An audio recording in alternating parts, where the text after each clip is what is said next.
Greetings and salutation. My name is Fang. I am the Group CEO for CyGenics Limited. On behalf of the management team at CyGenics, I'd like to welcome you to our Singapore facility. This facility that you see behind me is one of 8 AABB accredited facilities outside the US. It plays a very important role in ensuring the quality of stem cells that are harvested from clients and patients. Why? Because these stem cells are subsequently used in human transplantation to cure a number of ailments, to include cancer and hematological disorder. I would like to welcome you to the brave new world of adult stem cell therapy.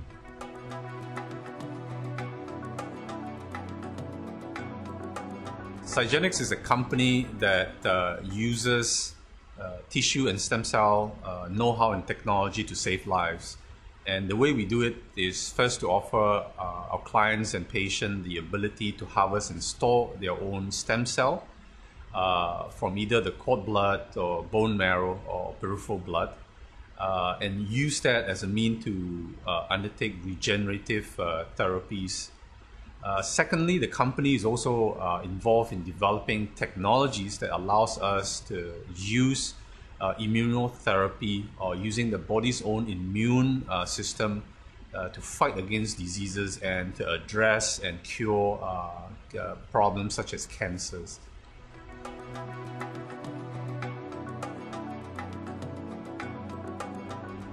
Countries which I consider are good starting points for young and innovative companies should have the following criteria. First and foremost, that market must have a sizable market size in terms of how much revenue you can derive from, or close proximity to that market itself.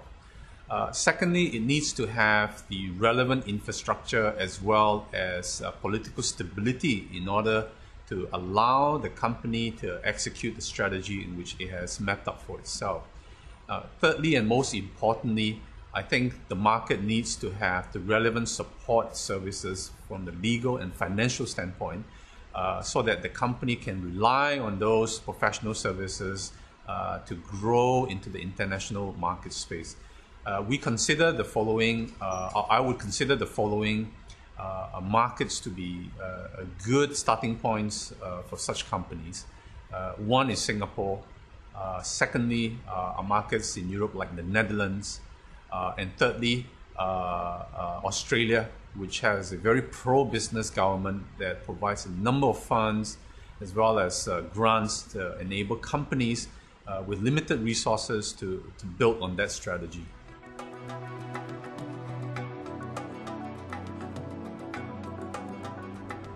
I think there are a number of trademarks that define an innovator or an innovative company. One of them is about the ability to vision or see what's in the future. And that means the foresight of learning from the past and understanding what are the needs and demands of the marketplace or from the needs of humanity in terms of future services and products, and be able to translate the vision of those needs into realizable products and services. I think having dream is one thing, but having the ability to execute and make that dream a reality would be one of the defining factors to that of being an innovator or an innovative company. Alongside with that is also the need to be able to understand and manage risk. With most new ideas and visions, it comes with quite a fair amount of risk because you're the first one to try and develop the technology, or you're probably the first company to try and introduce the service. With that comes an ability to understand and manage the risk associated by being first to market or by taking the first step to invest in those technology. So in my view, those are the two principal criteria and benchmark towards being an innovator or having the ability to be an innovative company.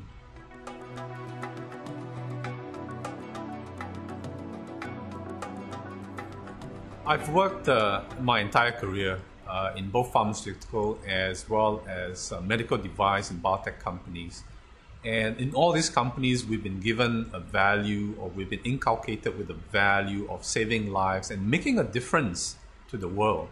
I took a lot of that value and sense of responsibility to CyGenics.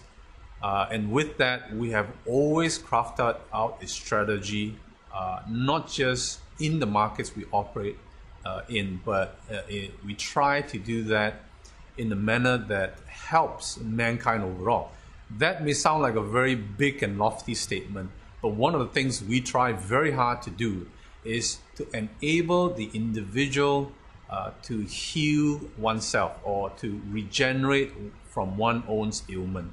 And that, I believe, is possibly one of the most groundbreaking contribution to mankind, where in the last 300 years we have practiced and offered medicine and healthcare in a way that is very man-made, artificial.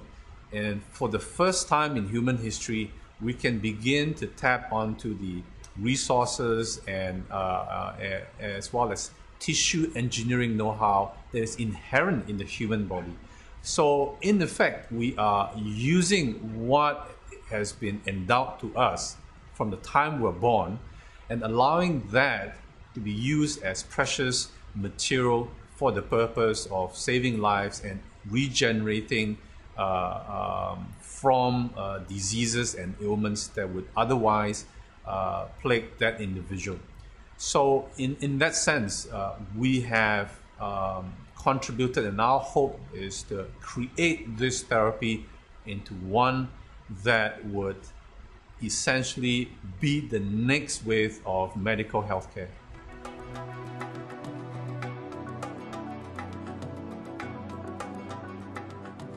I think by being recognized as a technology pioneer is very important for us, not just for the number of years of hard work that we have put into growing the companies, but it's also a recognition on the standards such as the American Association of Blood Banking that we have put a lot of effort behind to try and achieve.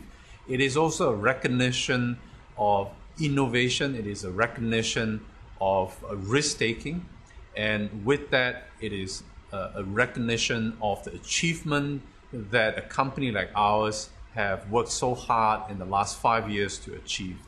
It is a summary and summation of all the number of hours of hard work and the money in which we have put behind this company.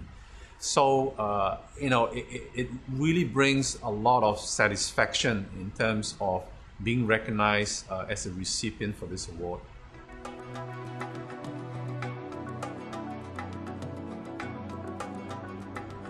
I think first and foremost, I'm very honored, and I feel a great sense of satisfaction to be recognized, not just here in the region, but halfway across the world. It is an award and recognition which I must express my deepest appreciation to the organizers and the people who have put the effort behind the idea and concept of this recognition award.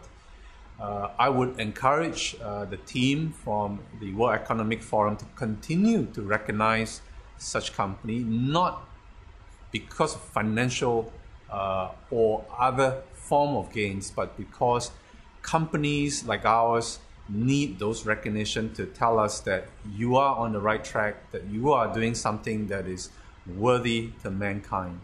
Those kind of recognition goes far beyond financial gains and financial terms, and I applaud you for doing such a great job in the selection of these companies, and I would really like to support you in future selection rounds.